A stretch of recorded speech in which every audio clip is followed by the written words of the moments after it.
Lucas capítulo 5, versículo 1 diz assim: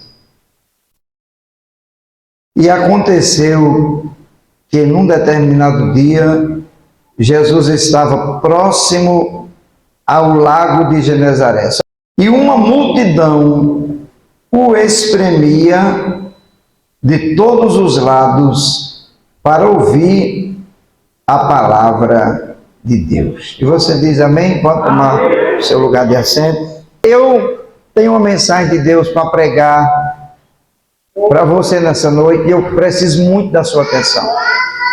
Eu preciso que você me empreste a sua atenção, gaste um pouquinho da sua atenção para você entender essa mensagem.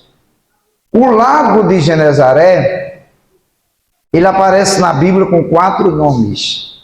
A primeira vez que esse lago é mencionado está no capítulo 13, versículo 27 de Josué, quando Josué entrou na terra prometida e começou a partilhar as terras. Quando chegou o momento de uma das tribos de Israel, chamada tribo de Naphtali. Naphtali, só a título de informação, era um dos filhos de Jacó. E na hora de repartir as terras, Josué sobe numa montanha para mostrar para os anciãos da tribo de Naphtali que aquela terra era a terra que eles se apossariam. E quando Josué sobe nessa montanha, ele dá uma olhada lá para baixo, até porque o lago ele fica a 210 metros abaixo do nível do mar. E quando Josué olha para aquele mar de água, ele observa que aquele lago tem um formato de uma harpa. Não existiam drones para filmar a parte de cima como hoje a gente usa. Mas Josué está numa montanha, então ficava fácil visualizar o formato do lago. E todo judeu, ele sabia e sabe até hoje o valor de uma harpa nos cultos de Israel. A gente vai encontrar Davi tocando uma harpa e o espírito mal da parte de Deus saía de Saul. A gente vai ver que em Israel havia músicos que tocavam as suas harpas para adorar o nome do Senhor. E Josué entendeu que o formato daquele lago, por ser parecido com uma harpa, ele seria de grande utilidade para a tribo de Naphtali e também para todas as tribos que morariam ali nas redondezas. E quando aparece o ministério de Jesus, Jesus vai estar neste lago, até porque Jesus morou numa cidade chamada Cafarnaum, uma cidade marítima, que ela ficava a poucos quilômetros, fica do lago de Genezaré. Todos os escritores dos evangelhos, que são 4, Mateus, Marcos, Lucas e João, os 4 falam desse lago. Agora tem uma coisa interessante. Eles não falam só o nome do lago de Genezaré. Quem lê a Bíblia, quem gosta de ler a Bíblia aqui? Quem já leu a Bíblia, pelo menos 4 evangelhos, você vai encontrar os evangelistas dizendo assim, lago de Genezaré. Diga comigo para memorizar, para nunca mais esquecer. Lago de Genezaré. Parece que eu só estou ouvindo as mulheres. Deixa eu ver, só os varões, vamos lá. Só as varoas. Tá 0-0, tá tudo certo.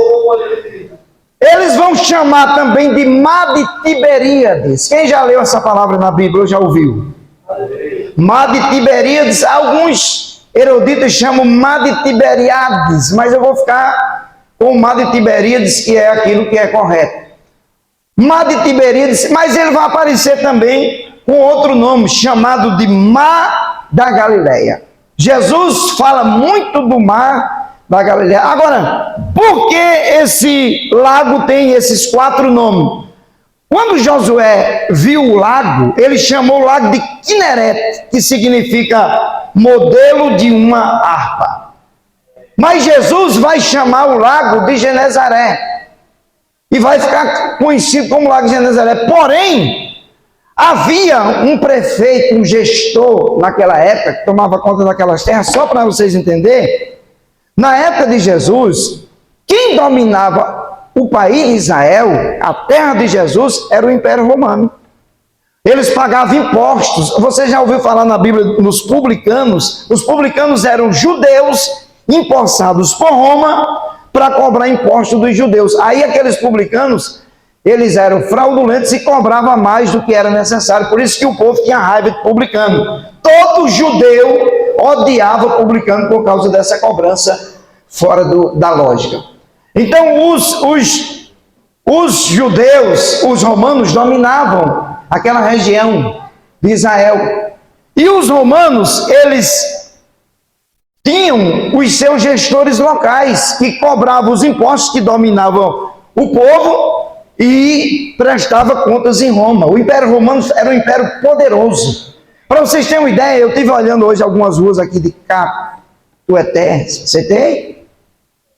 Catueté. E tem umas ruas aqui que eu já andei, como eu disse para vocês, nesses 12 países, eu não vi ainda uma pedra sendo usada como asfalto com tanta qualidade. Eu até mostrei para o menino do pastor que é um trabalho, pelo menos nas ruas que eu andei, de alto nível. É melhor do que certo lugar que o asfalto é todo esburacado. Então o Império Romano foi a primeira nação do mundo a asfaltar as estradas naquela época. Por que eles faziam isso? Porque eles dominavam os lugares e precisavam que Roma, o exército de Roma, chegasse nos lugares. Então, isso facilitou para pregar o Evangelho. Paulo, os apóstolos e os outros discípulos usaram essas estradas feitas pelo Império Romano para pregar o Evangelho. Eu vou dizer uma coisa aqui com muito temor a Deus nessa tribuna. Deus se utiliza até do meio dos governos para pregar o Evangelho.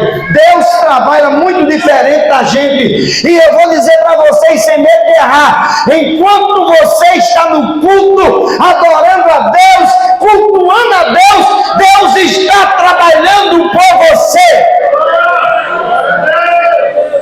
Eu digo com esses 33 anos que prego o Evangelho que eu já vi gente sair do culto e chegar em casa ter bênção. Naquela semana ter bênção. Quem crê que Deus tem bênção para você? Então esse gestor daquela região onde ficava o lago, ele teve uma ideia. Porque, irmãos, os homens são estrategistas. Eu não vou chamar bem de interesseiro. Todo camarada que é ganhador de dinheiro, não estou falando aqui de gente vagabundo, pilantra, que dá golpe nos outros para ganhar dinheiro. Não estou falando desse tipo de gente. Eu estou falando de gente inteligente. O cara pega uma pequena lavoura, começa a plantar chia, daqui a pouco ele está rico. O cara começa a vender uns pequenos produtos importados, daqui a pouco ele está ganhando dinheiro, porque ele é corajoso. Ele é empreendedor, ele tem aquela ideia, né? Ele tem essa ideia de vencer. Ele quer ganhar dinheiro, e ele não está errado não. Deus nunca proibiu você ter recursos, de maneira nenhuma. Deus lhe dá sabedoria. Às vezes o cara é lavador, a ferramenta dele é um enxado. Daqui a pouco ele vai trabalhando, vai juntando dinheiro, aí compra um pedacinho de terra, daqui a pouco compra um hectare, daqui a pouco o cara tem uma fazenda com 10 hectares de terra. Isso é direção de Deus. Olha, é a Bíblia quem diz que você vai ter para emprestar e não vai tomar emprestado. Levante a mão direita que eu vou profetizar. Deus ainda tem bênçãos para entregar na sua vida e na sua família. Aquele governador local da região, ele teve uma ideia. Ele disse: eu preciso fazer um negócio para deixar o imperador, que na época chamava... deixa eu me lembrar do nome dele aqui. Eu estou esquecido do nome do imperador, depois eu lembro. O imperador da época, ele era um camarada muito ambicioso. E aquele gestor local, ele disse: eu tenho que fazer um negócio para o imperador gostar de mim e me colocar para ser prefeito de uma cidade maior, ser gestor de uma cidade maior. Então o que ele fez? Nas margens do lago de Genezaré, ele construiu uma cidade. Ele construiu uma cidade e quando, me lembrei do nome do imperador, Tibério César, ele construiu uma cidade. A cidade ficou prontinha, sem ninguém morar, e ele anunciou uma festa, disse: ó, vai ter casa grátis para quem quiser morar nessa cidade.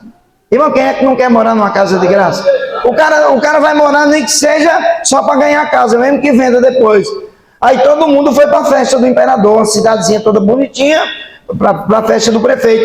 Quando chegou o momento que o imperador fez questão de estar na inauguração dessa cidade, ele estrategicamente disse: imperador Tibério. Como era o nome do imperador? Tibério. Vocês estão aprendendo, por isso que eu gosto de pregar aqui. O pastor disse: o povo gosta de Bíblia. Eu disse: eu gosto de pregar, então vai dar certo. Eu já fui em lugar por aí que o povo não deixa a gente pregar, não. É menino. Um dia eu fui pregar na igreja, no primeiro banco tinha um menino com um copo assim, ó. Um copo de plástico. Aí acharam o povo, deram para outro do lado. Aí não tem quem aguente pregar com um copo de plástico, a pessoa quebrando, porque tira a atenção de quem está pregando. E a casa de Deus é lugar de você ser atencioso, não é com o pregador, é com a mensagem, porque a mensagem é maior do que o pregador, a mensagem é maior do que a igreja, e é por causa da mensagem de Deus que você está aqui. E sabe quem é que vai falar com você? O Deus da mensagem. Deus vai falar com você aqui nessa noite. O prefeito chamou o imperador, como era o nome dele? Tibério César. Disse: meu imperador, vem cá que eu quero lhe fazer uma surpresa. Se a partir de hoje essa cidade vai se chamar Tiberíades, em homenagem a você. Se o nome dessa cidade é em homenagem a você. O imperador deu até um sorriso. Na mente do imperador disse: esse cara é bom, eu vou botar ele para ser gestor de uma cidade maior. Estrategicamente, meu irmão, ser bajulador é pecado. Agora, você ser estrategista, faça amigos. Eu sou um pregador que mais tem amigo. Minha esposa diz: eu não sei como é que você aguenta. A minha casa sempre tem visita. Por quê? Porque aonde eu ando hospedado. Inclusive, cadê a irmã Sebastiana? Levanta a mão.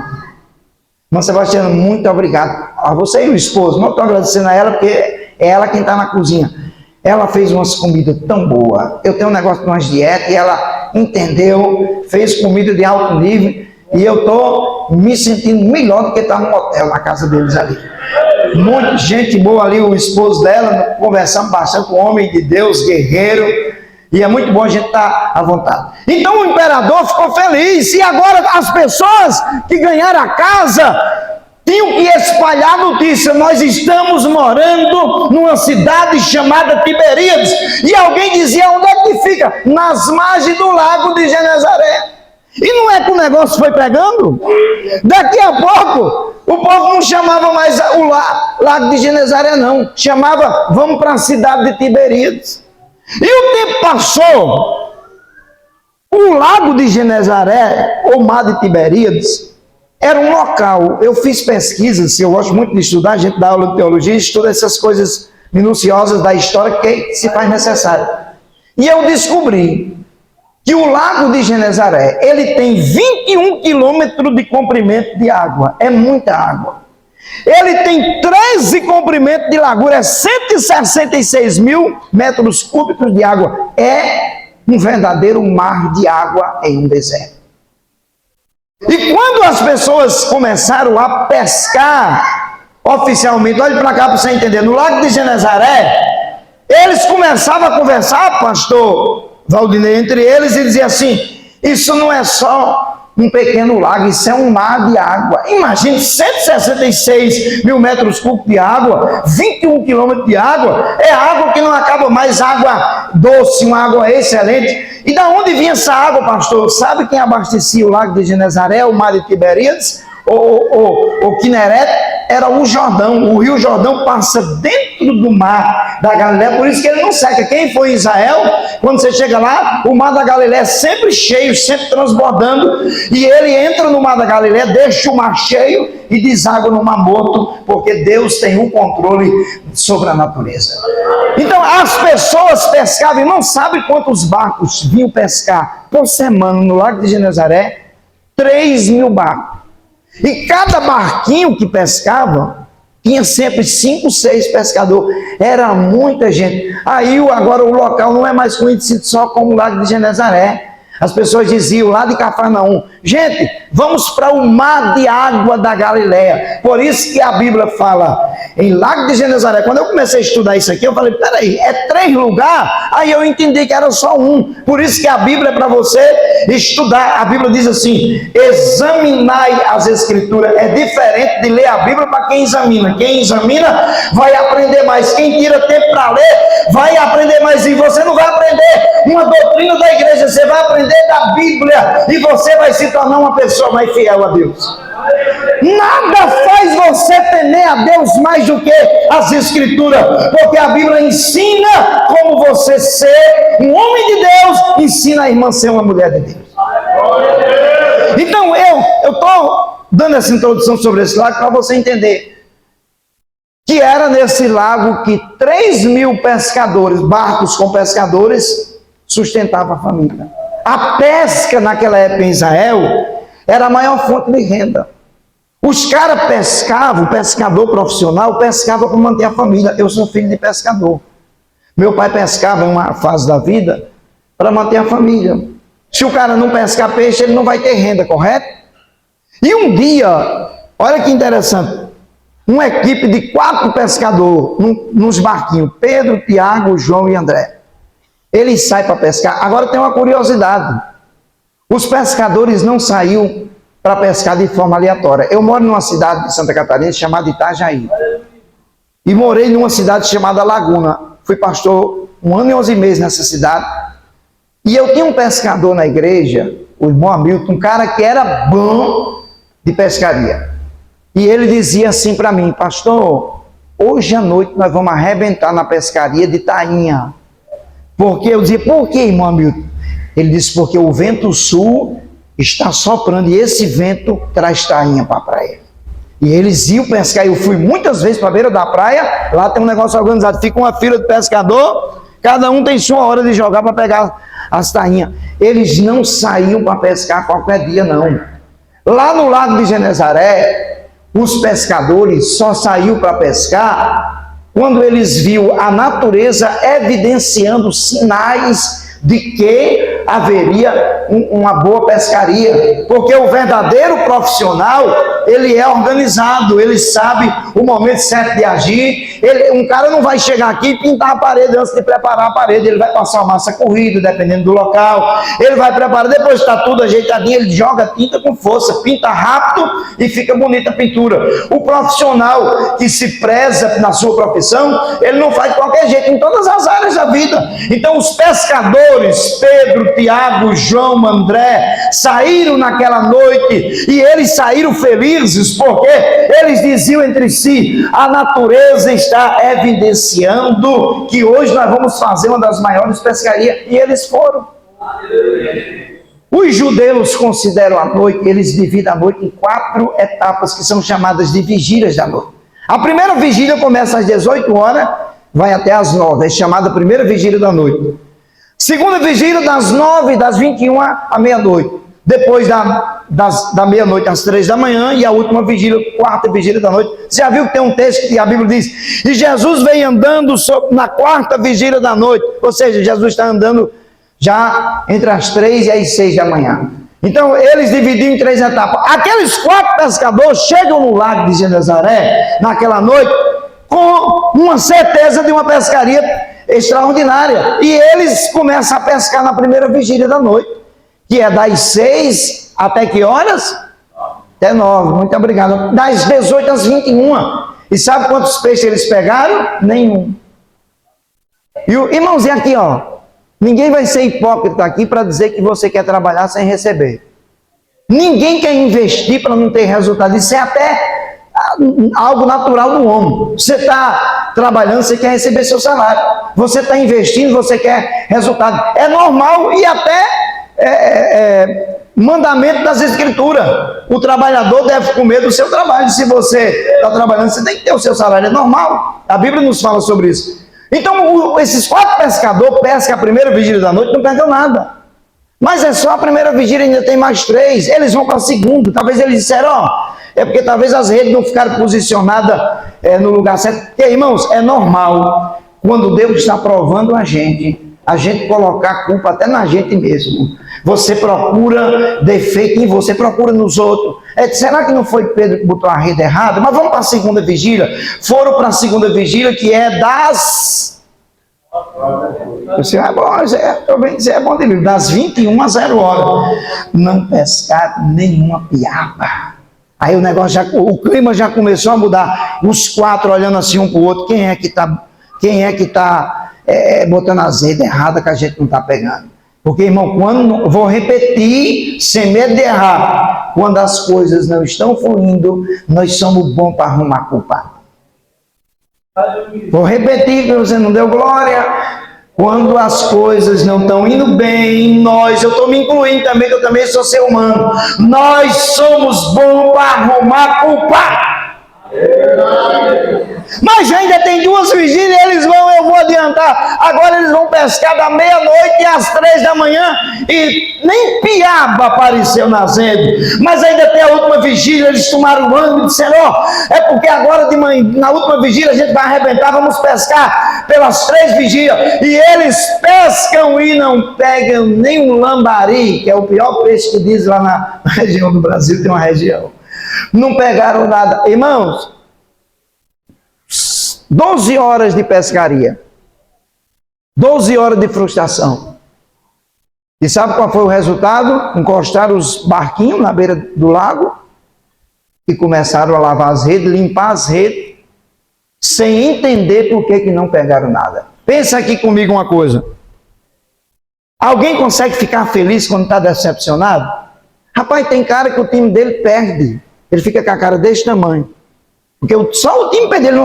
Às vezes ele nunca foi nem no estádio assistir um jogo. Mas o time perdeu. Ele já chega no trabalho com a cara desse tamanho. Eu estou usando uma metáfora aqui para você entender. Às vezes o candidato dele perdeu, ele já fica bravo com todo mundo.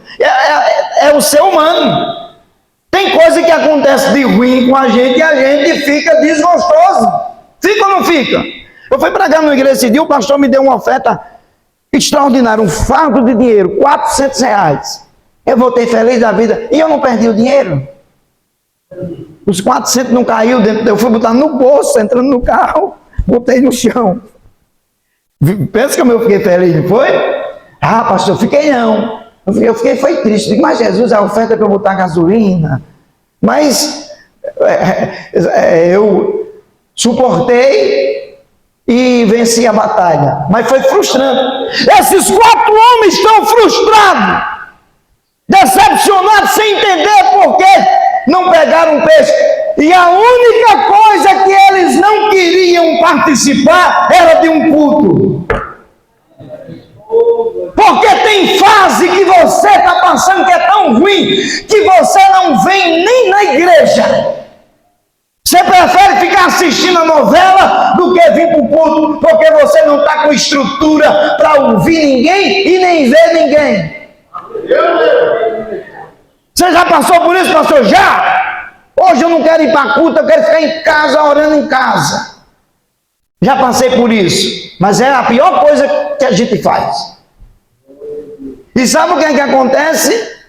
Tem um culto na beira do mar. Já viu aquele hino? Diz assim: mas aconteceu um culto na beira do mar, e é Jesus quem vai pregar, e o barco era emprestado. Eles estão lá lavando as redes, Jesus está pregando, Jesus está lá dizendo: eu sou a luz do mundo, quem me segue não anda em treva.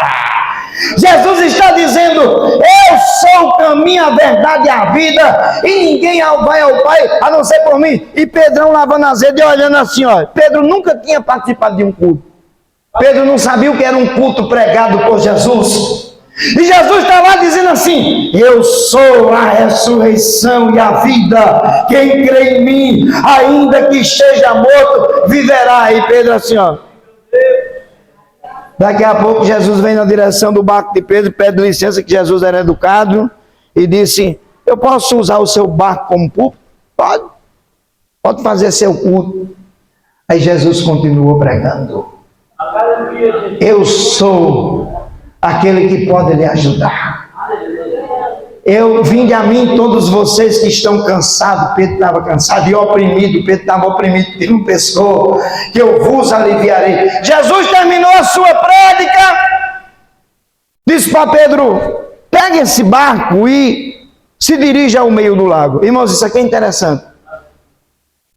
Pedro não questiona Jesus, ele empresta o barco para Jesus. Está decepcionado? Está.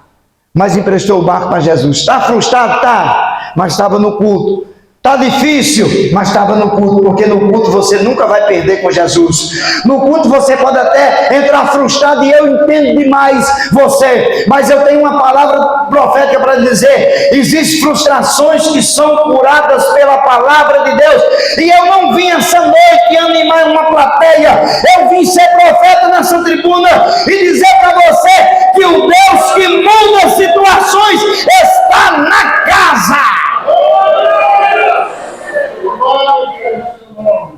Quando Jesus chega, mais Pedro, justamente no meio do lago, no lugar onde ele tinha sido decepcionado com a pescaria, Jesus falou: pare e joga as redes na água. Agora aqui tem um segredo. O segredo de vitórias serem alcançadas por Deus são dois segredos que eu vou destacar. Primeiro, você tem que obedecer. Obediência, aquilo que Deus manda você fazer, não vai lhe causar prejuízo. Segundo, você precisa crer que a sua obediência vai gerar milagre para você. Jesus disse para Pedro: jogue as redes nas águas. Pedro se posicionou. Irmãos, olha aqui, ó. Você sabe qual é o tipo de ser humano que mais atrai a direção da mão de Deus para a vida dele? É aquela pessoa sincera, aquela pessoa verdadeira, aquela pessoa que não camufla. Ela está vivendo uma fase difícil da vida dela, mas ela abre o coração para Deus com gosto. Ela abre com toda sinceridade que existe no íntimo do seu coração. Foi o que Pedro fez quando Jesus disse: pega as redes e joga nas águas para pescar. Aí ele se posicionou. Ele foi sincero com Jesus. Ele disse: olha, mestre, eu vou conjecturar. Ele disse: eu conheço os 21 quilômetros de água desse lago. Eu conheço os 13 quilômetros de largura. Eu sei que esse lago é chamado de Mar de Tiberíades, Lago de Genezaré, Quinerite, Mar da Galileia. Eu conheço tudo, porque desde a minha adolescência que eu pesco nesse lago. E tem mais, Jesus. Nós passamos a noite inteira pescando e todos os sinais da natureza evidenciavam que nós faríamos uma grande pescaria. Mas nós não pegamos nenhuma palavra. Mas eu vou fazer uma coisa, Jesus: eu vou jogar as redes nas águas, porque o Senhor está mandando. Vai ser pela tua palavra que eu vou jogar a rede. Sabe o que é que Pedro estava dizendo para Jesus? Eu sou um baita do profissional naquilo que se diz respeito à pescaria, mas eu não vou jogar as minhas redes confiando na minha intelectualidade, nas minhas habilidades de pescador. Eu vou jogar a rede porque a tua palavra está mandando. Levante a mão direita que eu já vou dizer para você: vai ter milagre que não vai ser o seu profissionalismo, não vai ser as suas habilidades, não serão as suas técnicas, não serão as suas amizades. Quem vai fazer é Deus. É Deus quem vai fazer.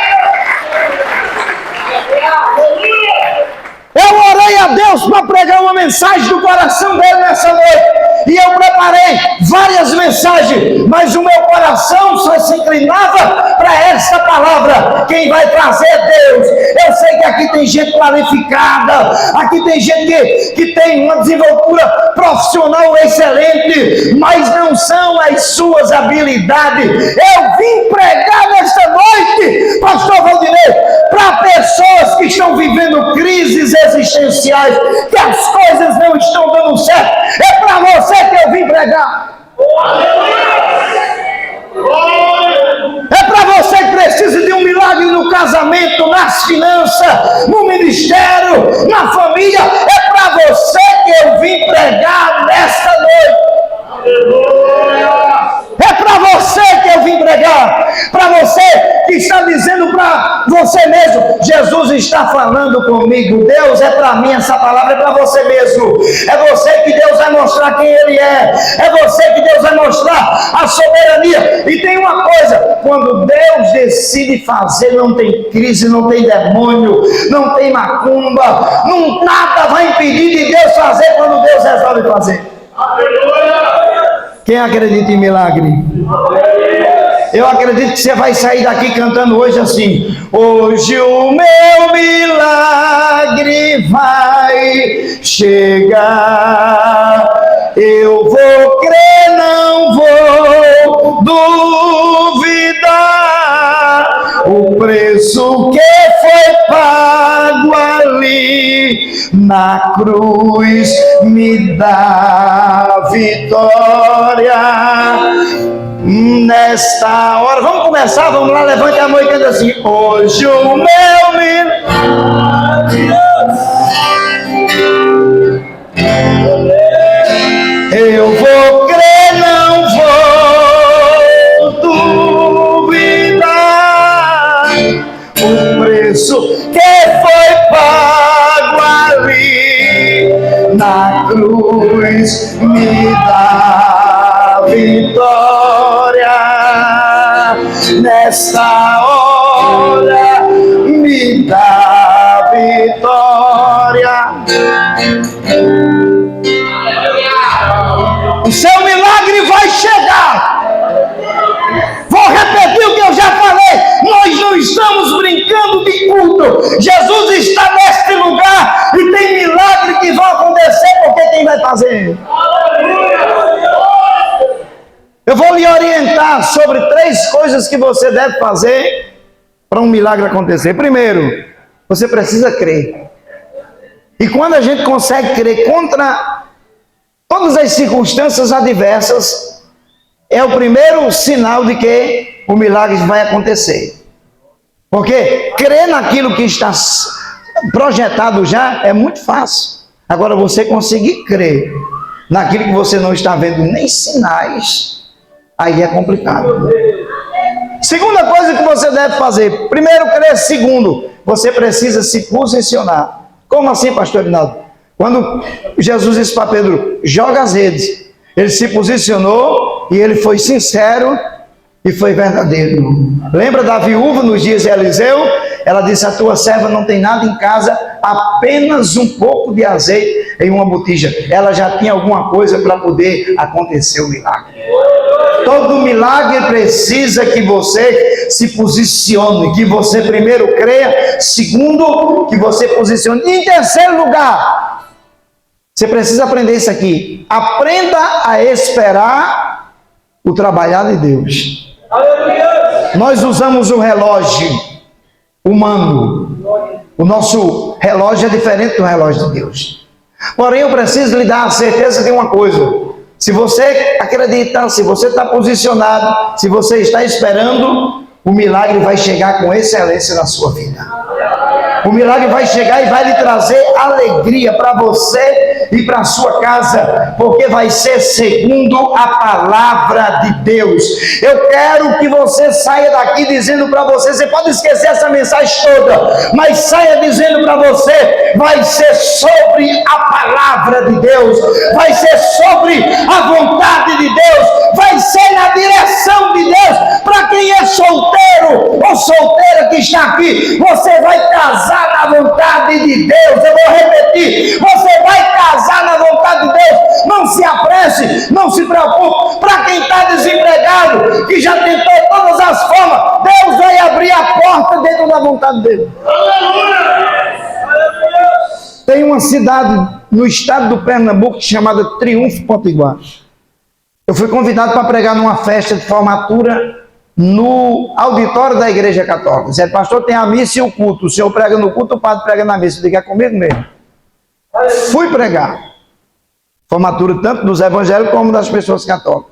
E uma moça que era filha da pastora da igreja, que fui convidado para pregar, ela estava se formando. E entre aquela multidão de moças e rapazes que estava, Eu olhei para ela e Deus disse assim: diga para ela publicamente, porque tem coisa que Deus quer que todos saibam, tem coisa que Deus não quer que ninguém saiba, mas tem coisa que Deus quer que as pessoas saibam para que sirva de testemunho e todo mundo glorifique a Deus. Eu disse para aquela moça: moça, Deus está me dizendo que vai abrir uma porta com muita excelência para você, mas não é aqui em São Paulo. A mãe dela ficou brava comigo. Disse: o sangue de Jesus tem poder, que minha filha não vai sair de perto de mim.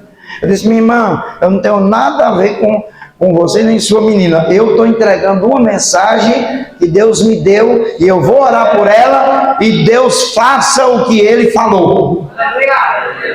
Eu entendo o lado daquela mãe, que mãe não quer perder filho. Eu tenho um filho de 16 anos que a ideia da gente é mandar ele fazer um intercâmbio fora do Brasil e a gente já sabe como é difícil. Eu tenho uma filha que se formou recente, que na época ela passou em 4º lugar numa bolsa do governo, num provão que houve lá, e ela foi escolhida entre as 4 do colégio para ir fazer o intercâmbio no Canadá, e a gente sabe como foi difícil.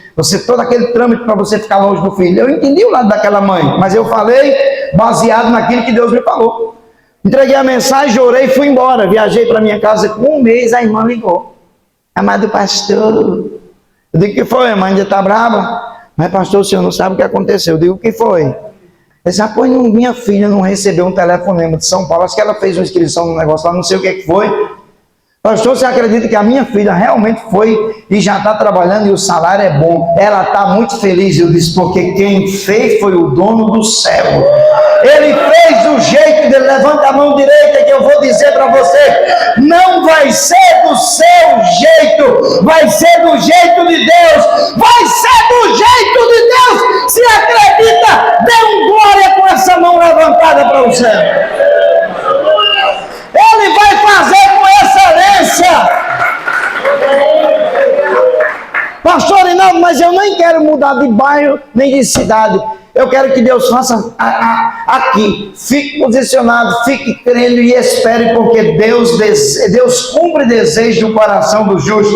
Nem para todo mundo vai ser a mesma mensagem. Deus tem uma bênção diferenciada para cada pessoa nessa noite. Quem acredita nisso? A mensagem de Deus nessa noite é essa: não são suas técnicas, não são suas habilidades, não são as suas experiências. É Deus quem vai fazer, e quando Deus fizer, o nome dele vai ser glorificado. Você crê?